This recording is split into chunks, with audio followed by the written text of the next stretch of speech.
mademoiselles, messieurs, bienvenue à Métro News. Voici les principaux titres qui seront développés aujourd'hui. Arrestation de l'ex-directeur général de la police nationale d'Haïti, Godson Aurelius, à Saint-Marc. 3 personnes sont mortes et plusieurs autres ont été blessées lors d'une fusillade qui a eu lieu jeudi au niveau de la place Jérémy-Carfoufeuille au centre-ville de Port-au-Prince. Les maires de toutes les communes du pays se réuniront pendant 3 jours lors d'un congrès qui s'ouvrira ce lundi. La décentralisation sera au centre des discussions.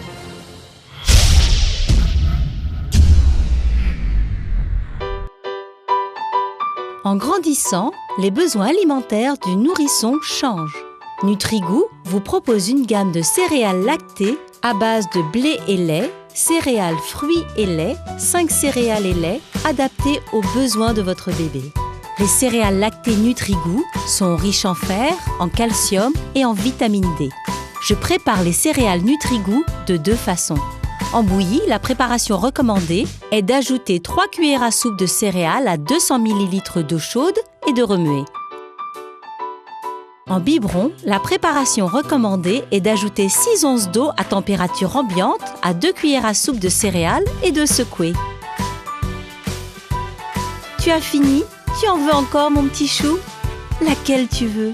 Celle-là et celle-là. Nutrigou, le meilleur pour votre enfant. La compagnie Technomoteur est fière de vous présenter les nouvelles génératrices Imwensa. Équipées d'un moteur Yanmar, fabriquées au Japon, les génératrices Imwensa sont puissantes, solides et sont les plus silencieuses dans leur catégorie tout en étant moins chères. En tant que directrice adjointe de Technomoteur, je vous donne la garantie que les génératrices Imwensa vont vous satisfaire, vu leur durabilité et leur prix imbattable.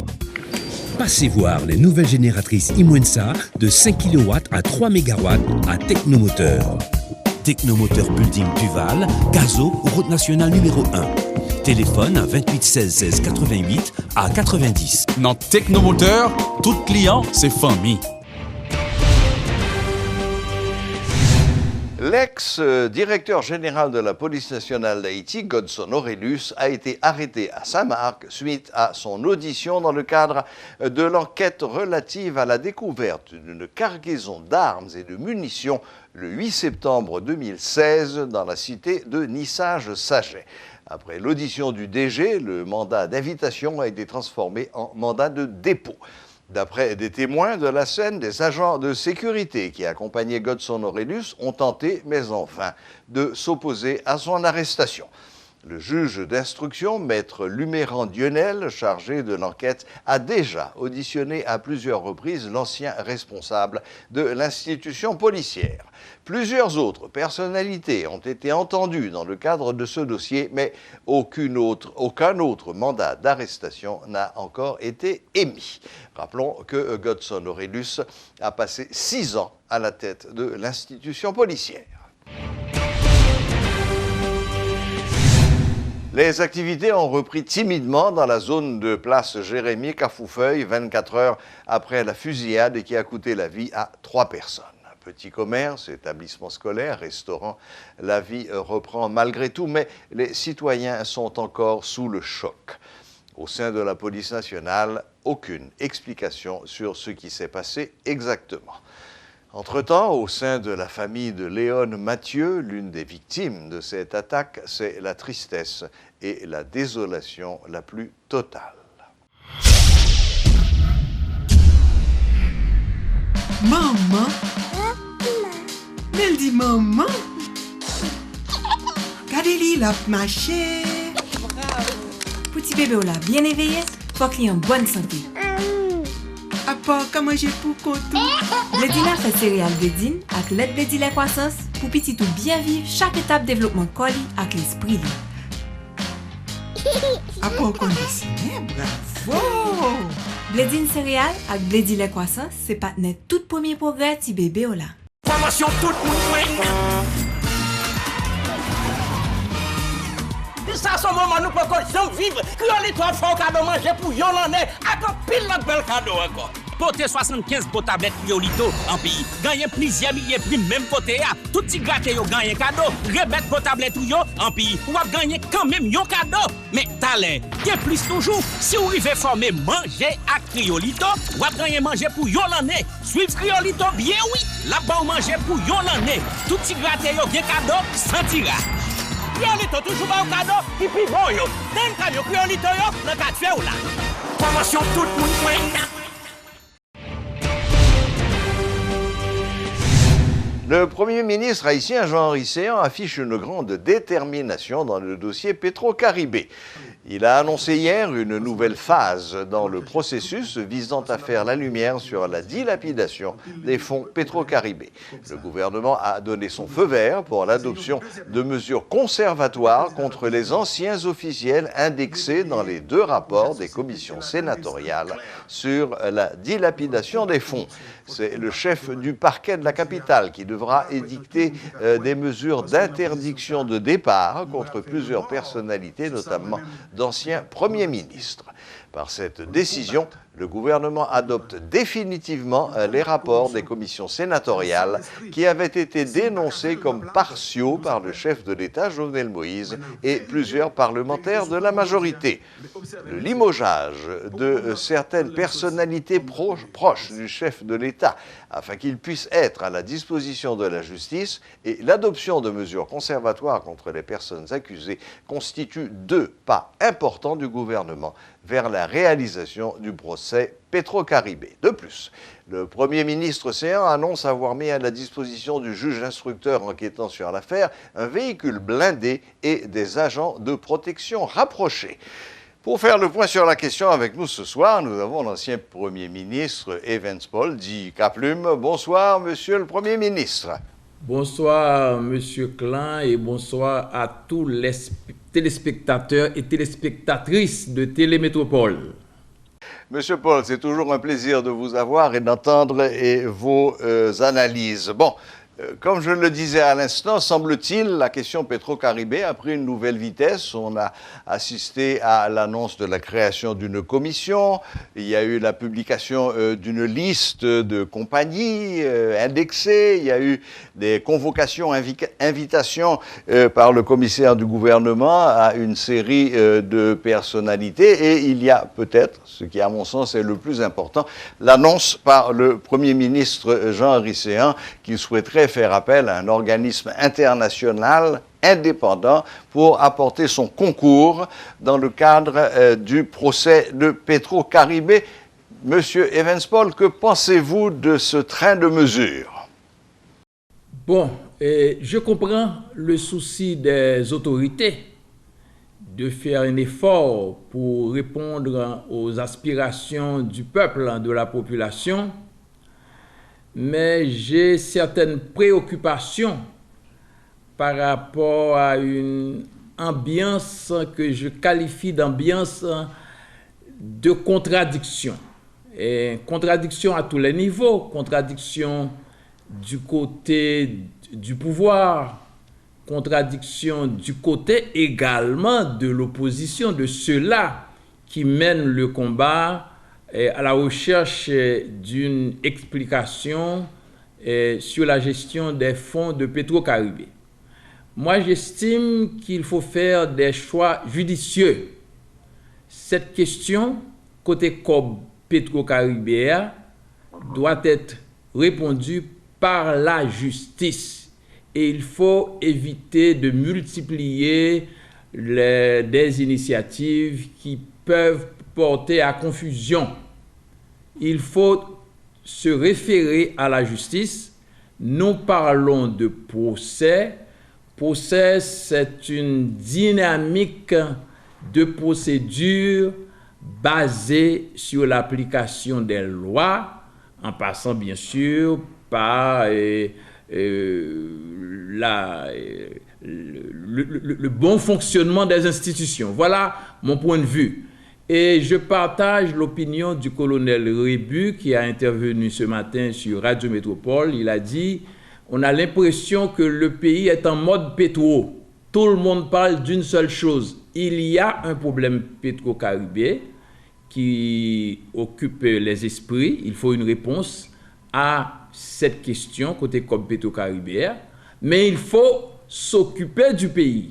Il y a d'autres aspects fondamentaux qui concernent la vie des gens, qui concernent la sécurité publique, qui concernent le problème des emplois, qui concernent la production nationale, et qui concernent l'avenir de la jeunesse. Et nous comptons environ 200 000 jeunes qui ont laissé le pays subitement récemment.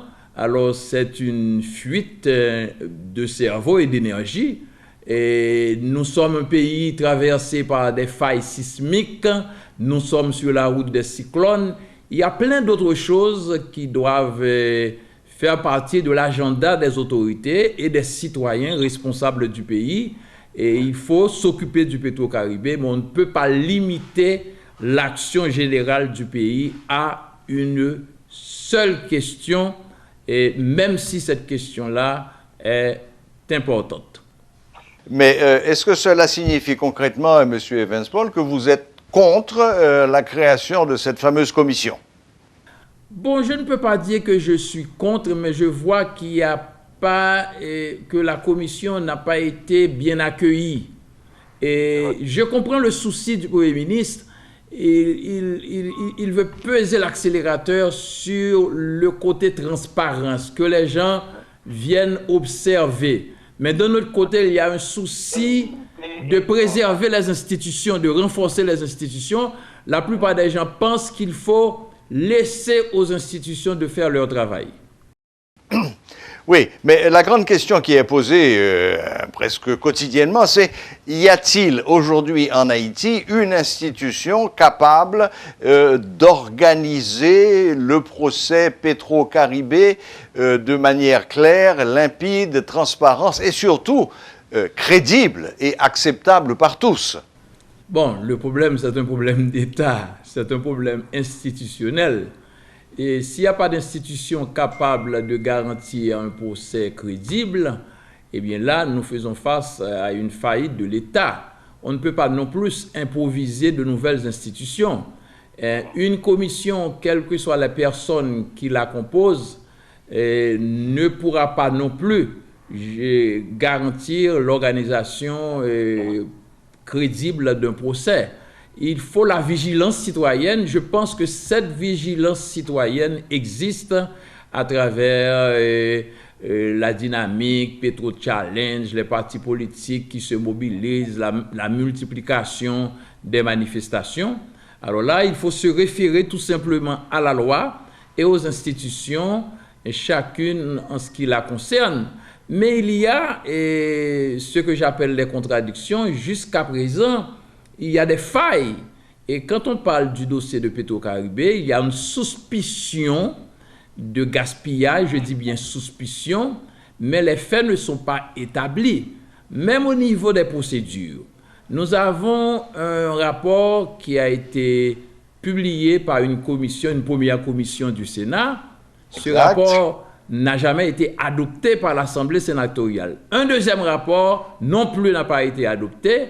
Ce rapport est acheminé à la Cour supérieure vers la Cour des comptes. Cette Cour demande un délai jusqu'en janvier 2019 pour produire son rapport. Il n'y a presque pas de matière à poursuite pour le moment. Parallèlement, il y a un commissaire du gouvernement qui commence à convoquer les gens. Avant, il y avait un juge d'instruction qui a été choisi sous pression de certains leaders politiques. Alors moi, j'estime qu'il y a une ambiance de cafouillage qui me préoccupe. Oui, tout le monde constate la même chose. Il y a des hésitations. Il faut dire que le dossier n'est pas un dossier simple. C'est un dossier qui a couvert 4 présidents, combien de premiers ministres et de ministres, quelques centaines. Il me semble quand même que la préoccupation principale de l'immense majorité de la population haïtienne aujourd'hui reste la question de Petro-Caribé. Et j'ai le sentiment que de la résolution de ce cas particulier dépend un petit peu tout le reste. D'où l'éclairage massif mis sur cette question et l'impression que vous venez de dénoncer que apparemment le gouvernement n'a rien d'autre à faire que de s'occuper de la série des Pétro-Jeudi, Pétro-Challenge, Pétro-ceci, Pétro-cela. Oui, très bien. Alors moi, j'estime aussi qu'il y a certaines hypocrisies dans la démarche. Normalement, on peut toujours utiliser une certaine pression politique pour exiger un procès, pour exiger des clarifications sur la gestion des fonds de Petro-Caribé, mais on ne peut pas réaliser le procès dans une ambiance de pression politique, et c'est contraire au principe démocratique. Alors, moi, je constate qu'il y a deux catégories de personnes dans cette mobilisation sur l'affaire Petro-Caribé. Il y a une première catégorie, ce sont des gens qui sont des citoyens qui veulent sincèrement avoir une explication sur la gestion de ces fonds. Il y a une deuxième catégorie, c'est des gens qui sont ciblés et qui savent qu'ils sont innocents et qui pensent qu'un procès peut servir à leur blanchir. Mais il y a d'un autre côté une catégorie qui ne souhaite pas du tout avoir de procès parce que ces gens-là savent très bien s'il y a un procès, on va les découvrir parce qu'ils auront peut-être des comptes à rendre si tout est clair. Et ces gens-là peut-être jouent la carte de la confusion. Il y a encore une catégorie beaucoup plus activiste politique qui utilise Petro-Caribé comme un élément de lutte politique, de lutte pour le pouvoir. Et cette catégorie-là n'a rien à voir avec, n'a aucun intérêt à ce qu'il y ait une clarification parce qu'ils veulent avoir une pression Petro-Caribé en permanence à n'en plus finir pour déstabiliser un secteur politique et arriver et créer le chemin pour eux-mêmes puissent arriver à court terme ou à moyen terme au pouvoir. Oui, c'est un petit peu la confusion que certains maintiennent et créent de faire l'amalgame entre le procès Petro-Caribé et l'éviction du président de la République. On joue sur les deux tableaux de manière un peu floue. Malheureusement, mais on ne peut pas tout régler à la fois. Alors, il faut éviter que trop de confusion ne tue pas l'avancement du dossier Petro-Caribé. Il faut que chacun reste dans son rôle. Si nous voulons des clarifications, il faut accepter que les procédures soient respectées et le gouvernement n'a pas à s'en mêler des procédures de justice. Et il y a trois pouvoirs. Le pouvoir judiciaire est indépendant. Une fois que le dossier soit acheminé au pouvoir judiciaire de manière correcte, mais le pouvoir exécutif n'a rien à faire qu'à garantir le bon fonctionnement de ce pouvoir judiciaire. Oui, mais il faut éviter d'intervenir, il faut éviter de multiplier les interventions. Et ça peut envoyer une très mauvaise image. Ça peut envoyer une image de panique et qui n'est pas souhaité pour notre pays, parce que nous sommes quand même un pays qui est observé par toute la communauté internationale. Absolument. Mais d'ailleurs, je crois que le Premier ministre Séan a été très clair sur cette question en disant qu'en aucun cas le gouvernement n'interviendrait dans le rôle de la justice, respecterait l'indépendance de la justice. Et si j'ai bien compris ce qu'il a dit également, cette commission, je crois que ce sont les termes qu'il a employés, ne serait que les yeux et les oreilles de la population. On ne peut pas accueillir 12 000 personnes dans les salles, 12 millions, pardon, de personnes dans les salles, et que cette commission formée de gens respectables et respectés serait les yeux et les oreilles de l'ensemble de la population pour garantir que, apparemment, les choses se passent bien. Ce sont des observateurs. Maintenant, autre question rapidement, faire appel à un organisme international, de réputation internationale, indépendant et respecté, est-ce que vous croyez que c'est une chose qui est à même d'apporter une certaine crédibilité au processus, étant bien entendu que cet organisme ne serait pas là pour se substituer à la justice haïtienne, mais pour collaborer avec la justice haïtienne? Le peuple haïtien est traversé par un profond sentiment de scepticisme. Et c'est Saint-Thomas, c'est ça, nous suspectons tout le monde.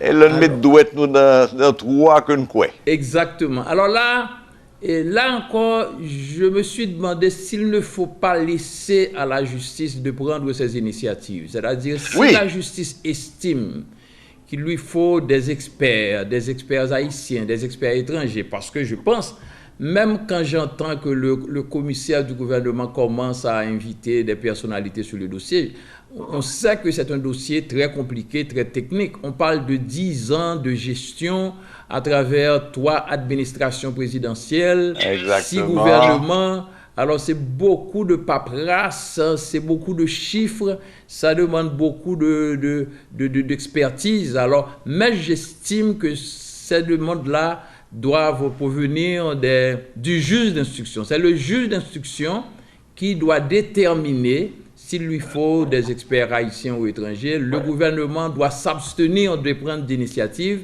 et doit rester en backup pour répondre aux besoins de la justice pour faire bien son travail. Ouais. Tout à fait, c'est ce que je crois a été dit. Maintenant, un dernier point, et M. Paul, qu'est-ce que vous suggéreriez au Premier ministre Séan? Qu'est-ce que vous lui diriez qu'il serait bon qu'il fasse aujourd'hui dans la phase où nous nous trouvons aujourd'hui? Vous parlez de suspicion, vous parlez de ras-le-bol, vous parlez de mobilisation générale, le gouvernement a commencé à avancer quelques pions. Qu'est-ce que vous lui suggéreriez de faire aujourd'hui? J'estime qu'il a déjà fait ce qu'il fallait. Il a fait une compilation de tous les dossiers relatifs au Petro-Caribé. Le fameux livre qui a été distribué à toute la presse. J'ai une copie de cette compilation de décisions d'État et les résolutions, les accords. Là, on a une idée, on a toute la référence, je dirais, administrative. C'est ça. Mais c'est très volumineux. Alors, je pense qu'il a fait ce travail, c'est bien de le faire. Et il a exprimé la volonté du gouvernement. Et puis, je pense que ce sont des positions de principe. Mais il doit maintenant se tenir à la disposition de la justice. Mais il doit éviter de donner l'impression de se substituer à la justice. Ou de s'immiscer dans les affaires et ne pas respecter l'indépendance de la justice. La deuxième chose est... Il faut éviter d'alimenter cette histoire de Petro-Gazelle, Petro-Toro, Petro-Bisanco. Je pense qu'on ne peut pas limiter le pays à une affaire de pétro. Il y a d'autres choses à faire. Alors, le gouvernement doit faire son travail. C'est vrai, M. Séan avait cette mission, mais ce n'est pas nécessaire d'organiser un jeudi pétro. D'accord. Parce que dans notre patrimoine folklorique, nous dansons également le Congo, le Djumba et le Nago, pas uniquement le Pétro. Bon, un dernier petit mot très rapidement, M. Paul. Il y a un Evenspol qui apparemment a fait la une avec une mesure d'interdiction de sortie du territoire. J'imagine que ça n'a rien à voir avec vous. Bon, je ne sais pas. Je ne sais pas, puisque... Mon prénom, c'est Evans, et j'avais vu Evans. Et puis on a mis un numéro de NIF qui ne correspond pas au mien. Alors, et j'ai eu un appel du commissaire du gouvernement et du service de l'immigration. Mais je m'apprêtais à me rendre au parquet ou à l'immigration, parce que si la justice a besoin de moi, je serai toujours disponible. Si on n'est pas très sûr de mon adresse, comme la dernière fois, j'étais prêt à me rendre auprès des autorités judiciaires. Alors, quelles que soient les circonstances, ce n'est pas nécessaire de publier un avis. Il suffit de m'appeler et je me rendrai. Voilà. Bon, enfin, cela dit... Personne n'est au-dessus de la justice. Voilà, mais avec une erreur sur l'orthographe du prénom, plus un numéro de NIF qui ne correspond pas au vôtre, il y a de fortes chances qu'il ne s'agit pas de vous. Je l'espère. Enfin... On verra. De toute façon, M. Evenspol, c'est toujours un plaisir de vous avoir avec nous. Merci infiniment de votre participation et bonne fin de journée et à bientôt. Merci, M. Claire. À bientôt. Bon week-end. Merci à vous aussi. Au revoir. Au revoir. Voilà, c'était l'ancien Premier ministre Evans Paul qui donnait son opinion sur la nouvelle tournure que l'affaire Petro-Caribé semble être prendre et ce coup d'accélérateur que le gouvernement du Premier ministre Jean-Henri Séan semble vouloir donner à cette affaire. Merci et à une autre fois. L'écrivaine Odette Roy-Fonbrun déplore la haine qui commence à s'installer dans le pays depuis le lancement du mouvement Petro Challenge. Selon la centenaire, il revient à la justice de faire son travail avec l'appui d'experts internationaux. Lors d'une interview exclusive accordée à Métropole, Mme Fonbrun explique que d'après ses recherches, il n'y a pas que les autorités haïtiennes qui sont concernées par la dilapidation du fonds vénézuélien. Ceux-là qui avaient signé le contrat étaient des malhonnêtes, étaient des Vénézuéliens malhonnêtes. Et ce sont eux qui ont demandé les 40%. Et quand on demande dans mon enquête, je dis, mais qui a signé, qui a réclamé les 40%, qui a reçu ces 40%? Et pire, ils ont fait signer avec une compagnie vénézuélienne, depuis ce jour-là, pour l'entretien des lieux. On perd cette compagnie vénézuélienne depuis ce temps-là 8 millions chaque mois. Ils sont en Haïti, 8 millions de dollars ils touchent chaque mois et pour l'entretien des lieux, alors que n'importe quelle compagnie en Haïti peut faire cet entretien pour quelques milliers de dollars. Eh bien, nous avons toujours ce même contrat qu'ils ont forcé à signer. Chaque mois, ils touchent, cette compagnie vénézuélienne touche 8 millions. Voici quelque chose qui doit être réglé. Nous ne pouvons pas continuer avec de tels contrats qui nous ont été imposés par abus. Il faut aller à cette source pour voir l'origine de ce vol qui était fait au départ par des Vénézuéliens eux-mêmes. Certainement pas par le président du Venezuela qui voulait être généreux, mais ceux-là qui ont signé les contrats ont été eux-mêmes des malhonnêtes.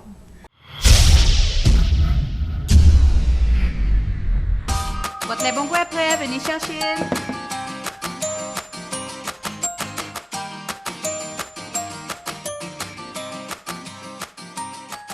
Quand je bois mon verre de lait bon goût, ça m'aide à me concentrer plus sur mes devoirs. Maman dit que c'est parce que le lait bon goût contient des acides gras essentiels au bon développement du cerveau. Par contre, ça acide gras moi. Seul bagay me connaît, c'est que le lait bon goût bon en bouche moi. Et puis il baille en pile force pour me bailler en pile goal le match de football.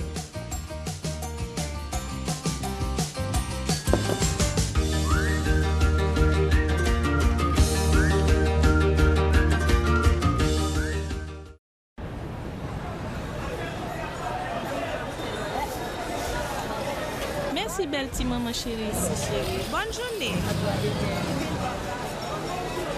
Osman chérie, qui côté vous serez kobo à l'équilibre? Moi-même, ma commet, pas qu'un pile cash sous moi encore. Moi, mettez tout comme moi sous Ticat Unibank tout côté ça. Et puis c'est avec me régler tout à fait.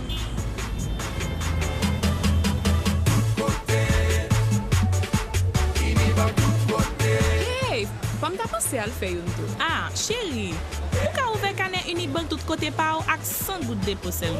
Mes amis, moi pense ça peut demander pile. Ma commet, pas perdre temps. Parce que ouais, moi même journée jodi a, moi gagne 4000 gens ak n'importe l'autre client Unibank.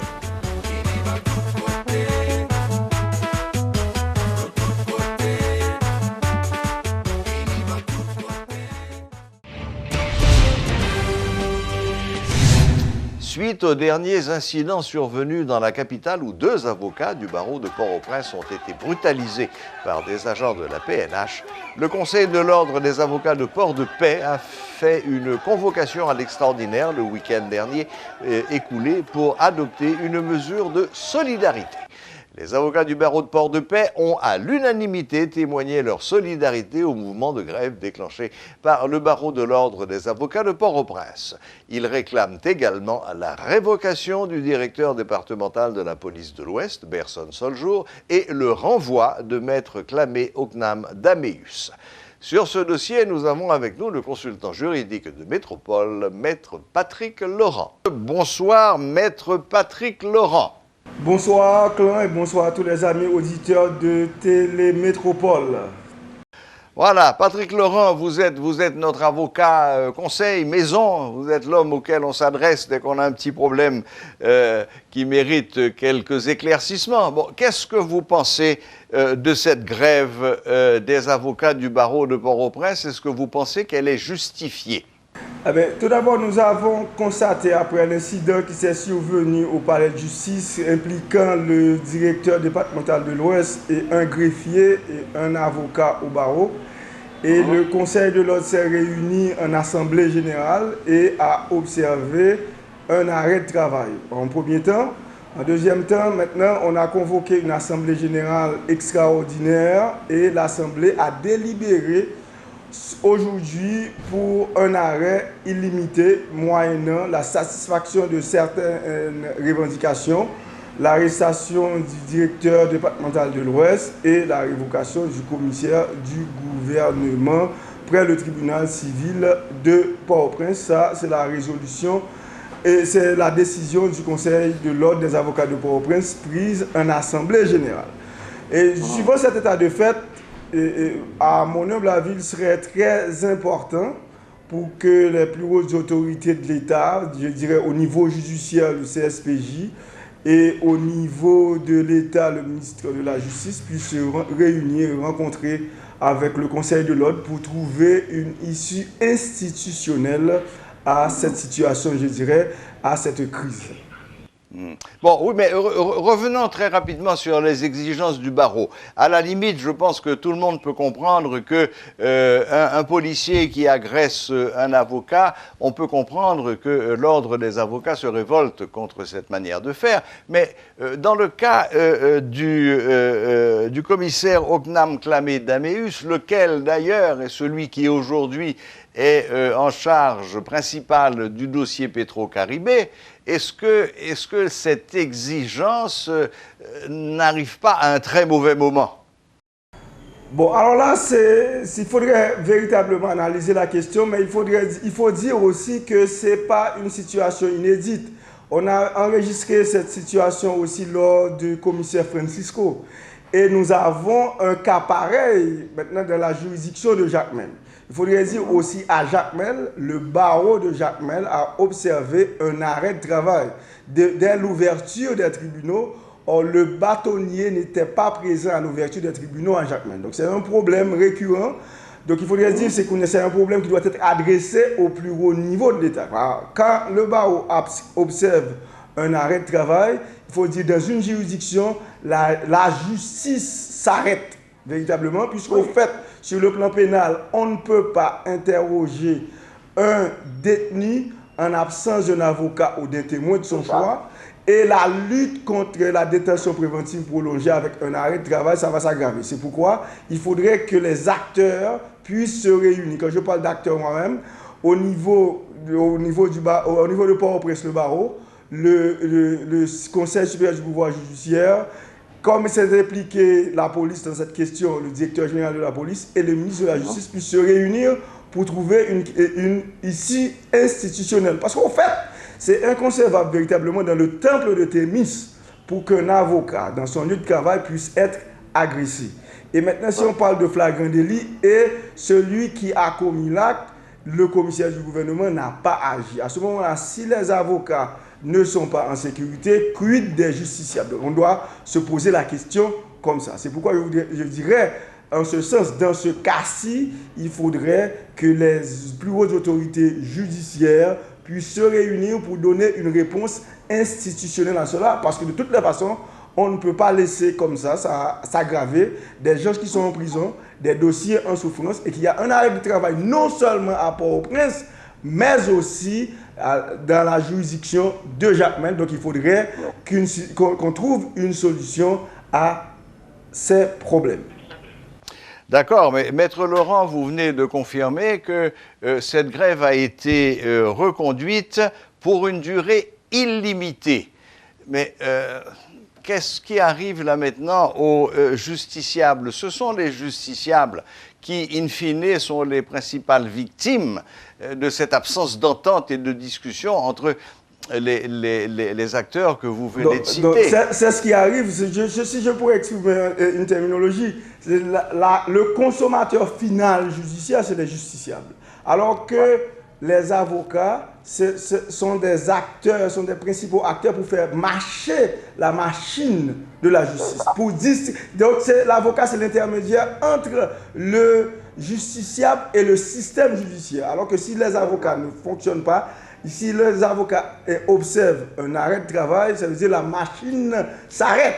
Et je dois dire, ce n'est pas seulement à Port-au-Prince, à Jacmel aussi. Donc ça veut dire que nous avons deux juridictions qui ne fonctionnent pas. À ce moment-là, il faudrait maintenant, ce qui arrive dans ces jeunes combats, les avocats n'ont pas la responsabilité de la distribution de la justice. Il revient à l'État de faire fonctionner la justice. Donc c'est un problème. Or, le problème se pose entre un grand acteur au niveau du système, selon les avocats, et d'autres acteurs au niveau du système. Je pense qu'il faudrait trouver une solution parce que si c'est une question de voie de fait, si c'est une question de coups et blessures et violences, je pense qu'il faudrait tout simplement confier le dossier à un juge pour traiter le dossier parce qu'on ne peut pas arrêter la justice à mon avis, pour cette question. Donc il faudrait aménager un couloir de communication entre le barreau, le ministère de la Justice, la magistrature et la police. Parce qu'à ce moment-là, la justice ne peut pas fonctionner sans le barreau, la justice ne peut pas fonctionner sans la magistrature, la justice ne peut pas fonctionner sans la police, et enfin, c'est les justifiables qui en font les frais. Voilà, d'autant plus que quand vous me dites qu'il se passe la même chose à Jacmel, la conclusion c'est que ça ne fait qu'augmenter le nombre de justiciables qui payent les pots cassés. Oui, je disais, les justiciables sont les consommateurs finaux, si vous pouvez exprimer ainsi, de la justice. Donc à ce moment-là, c'est pourquoi je demande qu'il faudrait l'intervention des plus hautes autorités judiciaires de l'État. Parce qu'un justiciable qui doit être jugé n'est pas responsable. Donc à ce moment-là, il faudrait trouver une solution entre les acteurs, mais une solution institutionnelle. Mais l'intermède, en fait, c'est qu'il faudrait comprendre aussi le temple de Thémis ne doit pas être profané. C'est ça.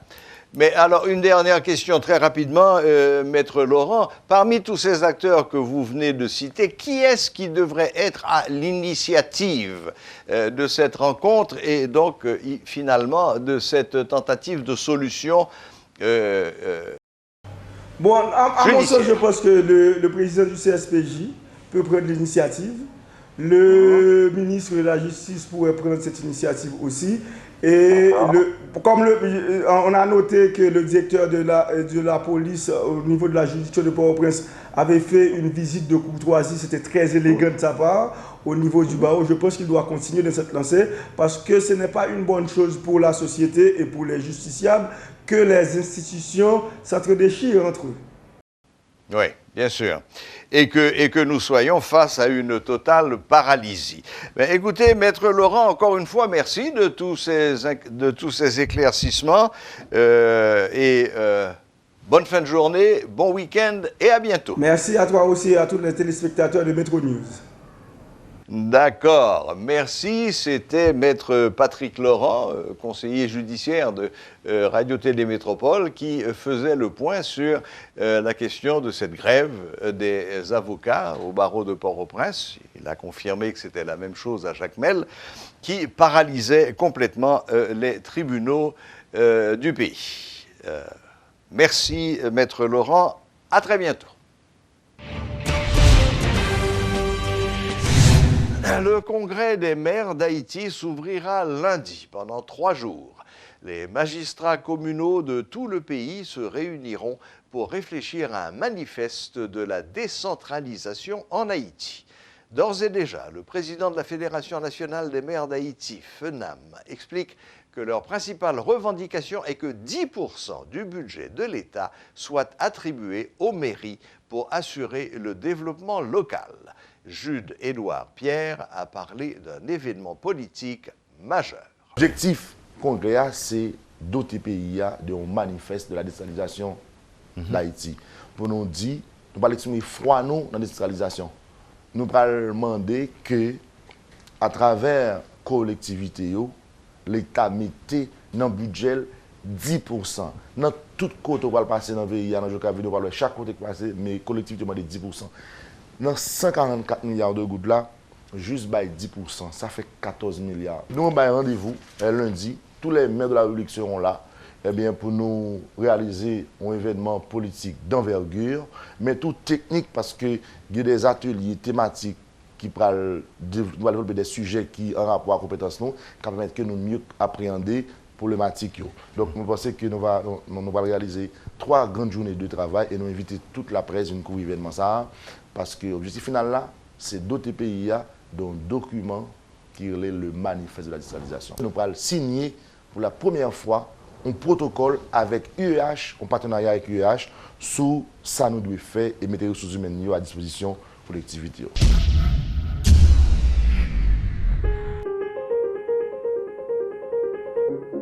J'adore danser. Et pour bien danser, j'ai besoin d'énergie. Mon énergie, je la trouve dans mon lait, qui m'apporte toutes mes vitamines, mes protéines et mon calcium. Ça m'a pris du temps pour choisir mon lait. Finalement, j'ai trouvé mon lait.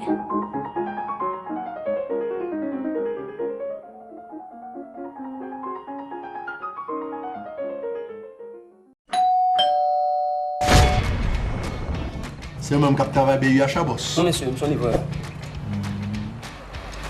Waouh! Nouveau catapus BUH. Merci! Allons BUH. Depuis l'agro-produit, c'est que c'est équipement qui fait gol. Oh oui, chérie, c'est ma nouvelle catapus. Yes. Qu'on a me sentir plus en sécurité. Kaido, boss.